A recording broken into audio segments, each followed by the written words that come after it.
Ertugrul साहब, मैं अंदर आ सकती हूँ?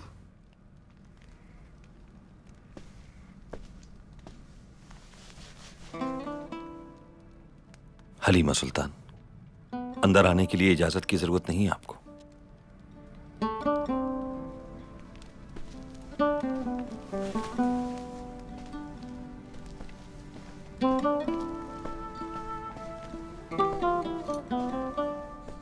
अर्तुगरुल साहब, हमने आपसे झूठ कहा था। जानता हूं मैं। फिर तो आप ये भी जान गए होंगे कि क्यों झूठ बोला था। यहाँ गुजरे हुए दिन एक ख्वाब की तरह है मेरे लिए, और हर ख्वाब को एक दिन खत्म हो जाना होता है। तुम उदास मत हो। महल की आसाइशों को छोड़कर भी तुम्हारा यहाँ की जिंदगी को कबूल करना काबिल सताइश है, और तुम्हारे ख्वाब जिंदा रहेंगे। इन्हें टूटने नहीं दूंगा मैं कभी।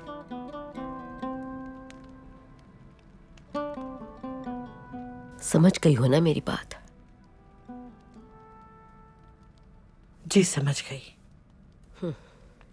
ठीक है, अब जाओ अपने खेमे में और जाकर अपने रब से फरियाद करो।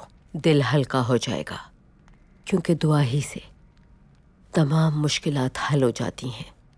अपने दिल को मुतमईन रखो।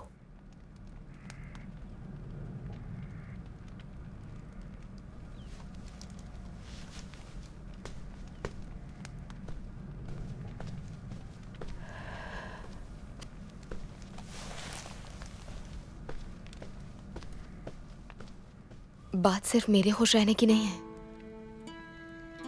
मेरे बाबा और भाई की सलामती का सवाल है।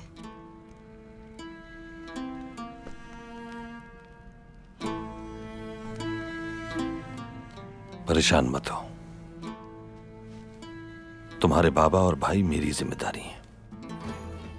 वो सही सलामत लौटेंगे, ये मेरा वादा है तुमसे।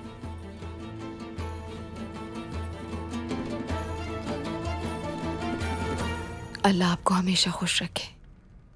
आप उनके साथ जा रहे हैं, मुझे इस बात से ढारस रहेगी, क्योंकि उनके अलावा मेरा कोई नहीं। और अब से ये जिंदगी अपनी आपकी अमानत समझकर गुजारूंगी, क्योंकि मैं जान गई हूं कि मेरा सब कुछ आप है। जिस जिंदगी को तुमने अमानत कहा, उसमें कभी खयानत नहीं देखोगी तुम।